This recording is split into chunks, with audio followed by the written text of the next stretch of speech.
please subscribe and don't forget to press the bell icon to get notified whenever we upload a new video. We'll leave it for now on that note, but we have to head back to New Delhi at the JP Morgan India Investor Summit 2017 that started off this morning. Lata is with the experts at JP Morgan to talk about, I think, some trends in IT and telecom. Lata? Absolutely. I have Viju George with me, who is the master of all IT and telecom stocks for JP Morgan. Viju, thank you very much. And sorry for dragging you out like this. But really, telecom is in the cusp of some major changes in the space. Do you have any buys at all in telecom at this point in time? Thank you, Lata, for having me. No, we continue to remain cautious in the space. Our ratings have been unchanged for a very long time. We continue to remain cautious simply because we think that the threat of RGO, while the worst may be over, it's too early to say that a sustainable recovery is in sight. We have to see if the industry gets back to growth. We are not forecasting that anywhere in the near term. CapEx has to be sustained. A lot of the margins that have been lost over the past 3 or 4 quarters may not be recovered, and therefore we continue to remain cautious. On the plus side, certainly it has speeded up consolidation. So if you take a really long-term view, in excess of 2 years, then maybe select stocks who are beneficiaries of accelerated consolidation can end up doing well. But given the performance of the stock so far, I think we remain cautious because we still think that there could be trouble around the corner. But you are not the Reliance expert for JPM. No, I'm not the Reliance expert from JPM. All right, let me shift to IT actually. I mean, there is this existential challenge that IT companies are facing in terms of being able to adjust to the digital and the social. What is your overall outlook on that space? Do you think they will make the cut, or do you think most of them will lose the plot? So as with any technology wave, where the future is going to be very different from the past, and ways of doing things, ways of investing, looking at people are going to be dramatically different from what's been in the past. I think here also you will see such a digital technology wave creating that divide point. So there will be some companies who have been yesterday's champions, not being able to adapt, and there will be newer companies who don't have large entrenched business models, and therefore lack of legacy becomes an advantage, which can power on making the investments. So you will see some of the incumbents will try and stay relevant, but it might take a little bit of time. You at JP Morgan cover largely the nifty companies, and they are all large. Do you think any of the nifty companies will make the cut? So it depends on what you define as making a cut. If you think that can these companies grow at double digit on a sustainable basis, I think that's going to be hard. The sector has witnessed structural challenges over the last couple of years. So none of the nifty companies you think will get to double digit? No, I'm not saying that. All I'm saying is that getting on this base to be able to grow double digit on a sustainable basis seems a very hard proposition, because even companies growing at 7 to 8% are seen as doing well. And I mean this on an organic basis. In a particular, you can grow 11-12% with the help of inorganic means as well. Okay. But yeah, double-digit growth on a sustainable basis, organic, may be hard for some of the larger companies. Okay. Now, I know that today you're not allowed to talk too much stock-specific, but I really have to ask you Infosys as a specific question. Technically, it doesn't have a CEO now. It has only an interim CEO. How do you approach a stock like that? So I think, I'll without falling back on my recommendation of what I specifically think about this, I'll probably try and answer that by giving you a sense of what investors want to see here. They'd want to see a quick, you don't want to be in a situation where the interim CEO situation drags on. You'd want to make sure that sure and decisive moves are being made to fix a leadership issue. So at some point, you will also look at the board members coming to the Infosys as well. The new board has to be constituted. You look at the quality of professionals there. So investors will want to take heart from that. Investors will want to take heart from the kind of candidates being talked about, and so on and so forth. At the same time, investors will want to also understand what are the intermediate steps Infosys is doing to stem loss of market share. Because clearly, the departure of the CEO seems to have impacted some client relationships. Okay. So we'll have to see all of that. There was also the concern, perhaps, that maybe the promoters had taken back control. I'm just echoing an investor concern. So all those concerns have to be taken care of. Okay. Okay, Viju, I think we will have to postpone this conversation for a little later. I believe the finance minister has come, so we will continue the conversation later. Thank you. Back to you guys. Okay, Lata, thanks a lot for that. We'll keep going back to that JP Morgan conference. For now, Ashwini Gujral, Mitessh Thakkar, and we have Rajat Bose also joining us now for 10 a.m. calls. Ashwini, all over the place for the market right now, 10,140 on the Nifty, but the Bank Nifty is not seeing any follow-through. In fact, it's now down about 30 points. How would you approach trade from here on, and what would be your stock calls? Well, not exactly expansion in any direction. Even on the Bank Nifty, I don't think you can call it great expansion on the downside. So my sense is that, like I said, if we break yesterday's low, you want to get long. And if we break yesterday's high, you want to get short, because I don't expect the market to expand on either side. So this is probably a good time to build long positions on the Bank Nifty, hoping that at some point you will see rally on the upside, and that's very easy to construct. The moment ICICI Bank, HDFC Bank start seeing some upside, the Bank Nifty will begin to move higher. As far as individual stocks are concerned, I think it's clear that today pharma is doing extremely well. So a lot of calls should be taken on that space. As far as individual stocks are concerned, Yes Bank is a buy with a stop of 376, target of 392. HDFC is a buy with a stop of 1760, target of 1810. And L&T Finance is a buy with a stop of 204, target of 218. Pharma all the way, Ashwini, take your point. Divi's is up, what, 5.5% right now. That takes the week's earnings to about 15%. That's what the stock has done this week. Glenmark Pharma is beginning to make a move as well. So everything and anything that's pharma is up in this market. Mitessh, how are you reading the picture? Pharma and beyond, what's catching the eye? In fact, I could have had pharma stocks, throughout to cover in the long side, but I've chosen Torrent Pharma. I think that's one which has missed the eye of most of the guys. So that's a buy with a stop at 1248. It's moved up slightly. Try to buy it around the 1270-75 zone and look for targets from 1320. Keep a stop at 1248, as I said. And NBCC, a good gap up opening, should see follow through. So some intraday pullback has happened, so good levels to buy. Keep a stop at 219. Look for a target of 236 in the next few days. Okay, Rajat, good morning. Let's get your trades as well. Yeah, good morning, Suvi. I have 4 buy calls. 2 of them pharma stocks and 2 are from the different sectors. First of all, Novartis currently trading around 683. I would put a stop loss below 667. 609 and 703 are the first 2 targets, and after that it can even move up to 712. It has also a buyback offer running. And the other pharma stock is Cipla. I would put a stop loss below 575.80. 589 and 594 are the 2 targets. Apart from that, Bajaj Auto is one stock I like, that after a pause it has started moving up once again. 3098 is the stop loss, 3170, 3185, and prior to that even 3150 could be another target for intraday traders. And finally, Rain Industries, a stock that I personally hold in my portfolio. I'm urging your viewers to buy for delivery, put a stop loss below 169, 168 on closing price basis for an intermediate target of 220. The stock is doing well technically and fundamentally pretty strong. Okay, the market's slipping by the way now. Ashwini, are we below the yesterday low now or not quite there? Does that change things on the Nifty or on the Bank Nifty? See, we are now below yesterday's low on Nifty and Bank Nifty, but let's see for the next half an hour or so what happens, because it's still too early. Just a 40-50 point decline on Bank Nifty. Similarly, hardly 8-9 points. So there does not seem to be that kind of force. So you don't want to get trapped on the short side. Okay. You said pharma is the sector to focus on, Ashwini. Anything else that looks good apart from, of course, DVs that we've been talking about for so long?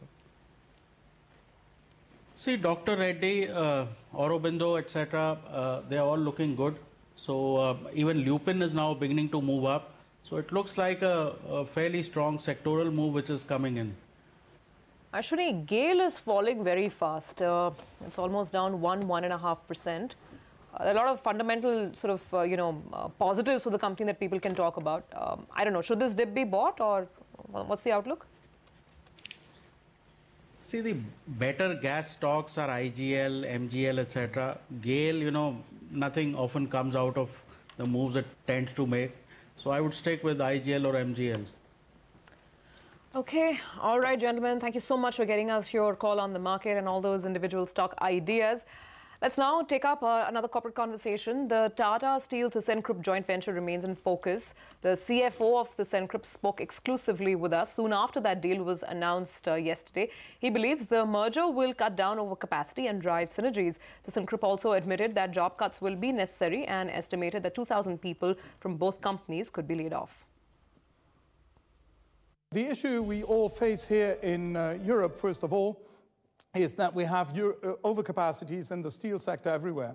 And I think combining the two entities, Tata Steel Europe and ThyssenKrupp Steel Europe, is really the best way to address these issues that we have here in the European market. We will create a very strong number two in the market, by far bigger than the next ones, and therefore will be able to drive synergies and have a better standing and to break out of the vicious circle of always going down on overcapacities. So this, I think, is a strong rationale. Now, on the other hand, how is it going to look like, the joint venture, and what debt is put down? Both companies will contribute debt. As you could see on the statement of Tata, overall, they will contribute 2.5 billion financial debt. We will contribute basically pensions and other liabilities operating-wise into the joint venture of a value of around 4 billion. With that, we think we have driven and given the EBITDA factors that we will see for the combined entity, including the synergies, a strong financial position. And you always have to keep in mind that, for example, German pension liabilities, which are completely unfunded, if you contribute them, give you a clear and stable cash payout throughout the years, and you never have to refinance them.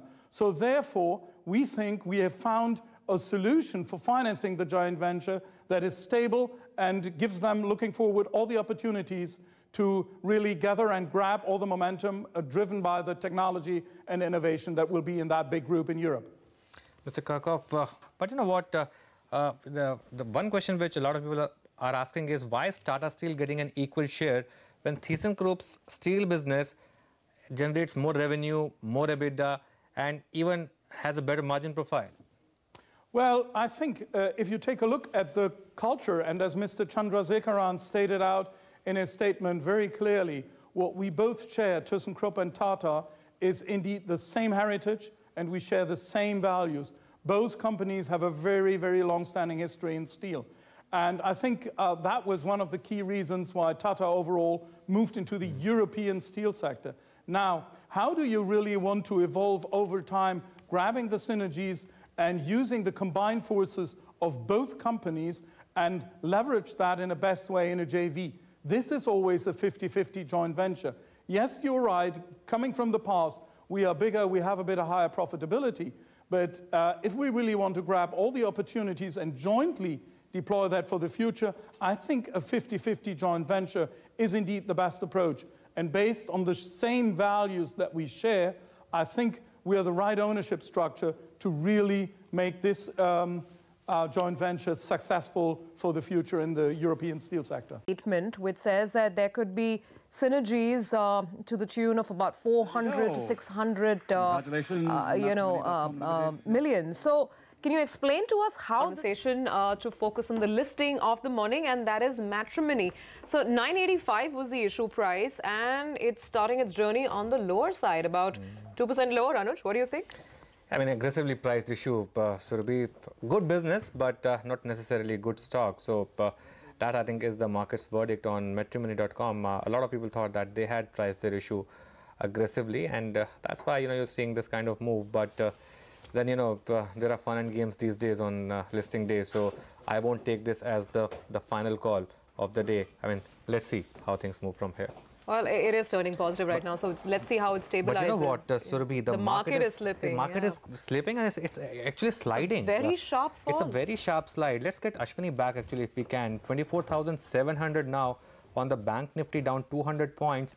The Nifty down 40 points all of a sudden at 10,100. And let's just see the stocks. Reliance Industries is the one that's led this intraday decline, but it's not alone. Just take a look at some of the stocks. ICICI Bank is down 2%. Tata Motors is down about 2%. Ashwini, things have turned pretty rapidly. I mean, what's happening, and how do you play this market now?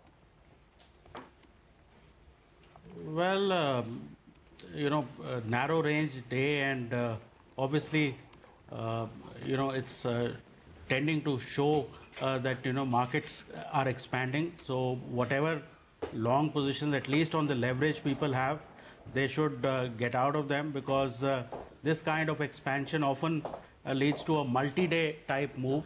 So the sense is that from a contracting upside that we were seeing very narrow range days, today you are getting the first sign of volatility returning. So my sense is that 99.50, the breakout zone, will get taken out. So this sort of selling cannot happen without any large selling institutional happening. So for the moment, the idea is to get short on Nifty as well as Bank Nifty, because this kind of 200-point decline in a matter of minutes probably will see follow through during the day. Okay, Dr. Reddy's, by the way, there is some news flow that they have received an EIR from the US FDA for their Srikakulam plant. That's actually important news, and Dr. Reddy's has been doing well. So we'll try to get ICTA as well, but that's the news which is there on the BSE website. Let's try to flash that. Yes, gets EIR for Srikakulam SEZ Unit 2. And Dr. Reddy's right now is surging 6% higher now on that stock. So it's raining good news for pharma stocks this morning. Absolutely no doubt about that. 24.58 is what we have. In fact, we should have ICTA pretty soon, because this could well be a bit of a game changer for Dr. Reddy's. At least that's what the market wants to believe. 6% higher is what we have on the stock right now. Ashwini, technically, thoughts on Dr. Reddy's? Well, you know, pharma will survive any sort of carnage, because that's where the short positions probably are. I think Dr. Reddy's probably will head towards 26,000-2700. But, you know, I would give this as a trading rally. You know, it becomes very difficult to, you know, extrapolate these 8-10% type trading rallies further, unless you get, you know, all kinds of good news. But pharma clearly will outperform whatever decline is beginning today. Okay, let's get in ICTA. ICTA Srikakulam, so the EIR has come through. Largely, I guess the market believing that, you know, issues with this particular unit should be behind the company? Yeah. You know, I just want to actually take you through what happened earlier, where they had received 2 observations and a re-inspection which had taken place. Now remember that there are 2 Srikakulam units which the company has, and I'm assuming that this is basically the unit which basically had a warning letter earlier from the US FDA. So they had only 2 observations in the re-inspection. So everybody knew that this particular unit is going to get the go-ahead, because we knew the nature of the observations as well. So what this means is that this particular unit, they can start supplying from this unit, but it isn't a surprise. People knew that this was going to happen. If an EIR comes, what that basically indicates is that this is the closure of an inspection which has taken place. So this is a positive which is coming in for Dr. Reddy's, but I need to add that this is probably factored in a little bit at this point in time, because everybody was not expecting Srikakulam to actually go any other way. Rayalaguda and Srikakulam were never the problem in terms of the re-inspection. It was always Duvara as well as Bachupalli. Now Bachupalli as well, because it had received over 10 odd observations or thereabout. So Duvara and Bachupalli were always the, you know, the pain points, and not really Srikakulam, but nonetheless positive, because they've got some positive news when it comes to regulatory issues. Oh yes, and today is that kind of a day when the market wants to react at least to pharma positively. But I tell you something, the market is actually now making lows of the day, and the Nifty has broken 10,100 as well. So Ashwini, you said to cover the long positions, but is it a market where you want to take shorts yet, or just avoid it because we are in a bull market? See, bull market can have the sharpest corrections that you'll see. So this is a good time to get short on the market, because this kind of decline does not happen, just like that. It's not a mild decline which will get covered by the end of the day, etc. This is probably a larger correction which is starting out, and since you retested previous highs and you could not break them, chances are that some sort of double top may be getting into place. And given the economic situation, you shouldn't be very surprised. Okay, some kind of double top. I think the best example of that would be some of the PSU banks. Let's just pull out the ones which have run up a lot, the likes of Andhra, Allahabad. All these stocks are sliding. Let's just pull out Allahabad Bank actually. That's the one where we've seen an absolute slam dunk at this point in time. Ashwini, would this be the safest place to go in the PSU banks? Safest as in? As safest as in for shorts. See, I think where will people go short? They will go short in Bajaj Finserv, Bajaj Finance, L&T Finance, where they were long. PSU banks are a dead horse. So there is only so much juice that you can get out of them. If it's a correction which is starting out, the biggest and the best gainers will get hammered the most. ICICI Bank is right now down over 2%. HDFC Bank is down. So whatever has gained, possibly that will also lose the most, because this is just a starting day of the correction. Well, Ashwini, that's exactly what's playing out in the mid-cap arena. I mean, wherever we saw this hint of momentum, that's where the selling is quite apparent. So stocks like Nelco, Walchand Nagar, about 5% down on some of them. Then something like a Prakash Industries is down 8%. KSK Energy Ventures, which was surging last couple of days, 7% down there. Reliance Industrial Infra, Punj Lloyd, India Bulls Real Estate, by the way, Reliance Capital. So there's across the board selling coming in the mid-cap universe. Nifty Bank down 0.8%. I don't know. I don't want to be too negative, but there was no immediate trigger, right, for such a huge sell down and such a sudden sharp sell down coming in, and that too on the strongest part of the market. This is an attack on the strongest part, right, the backbone, the financial. So what do you think of that? Yeah, I think it would have surprised a lot of people for sure, Surabhi. I think the fact that, and this is not global in nature. Let's just, pull out the Asian markets. We've been following Asian markets, but if you see, there's no big decline which is coming in either Hang Seng or Shanghai. And actually, let's see if something on that line is also changing. No, it's actually not, because I was looking at that. Those markets are sort of mildly muted, and there's still some green on the screen there. So, nothing like what we've seen. So, it could be, it could well be a case of just pure long unwinding. And, bull market corrections can be vicious. So, it's, for all you know, Surabhi, today, intraday, you could have a reversal. But, it's that kind of market. But I think for now, this is just unwinding of long positions. In fact, some of the stronger stocks, the stronger intraday stocks are also now slipping a bit. For example, Dr. Reddy's has slipped from high point. Even DV's has slipped from high point. Ashwini was talking about L&T Finance Holdings. That stock has moved to low point. So, as its parent, L&T itself, we were talking about how it's moved to 52-week highs. So plenty of sort of unwinding there as well. Oh yes, let's do one thing. We'll take a break, and once we come back, we'll continue to track the market, because it's looking like a bit of a downward day. 10,080 now on the Nifty and 24,770 on the Bank Nifty.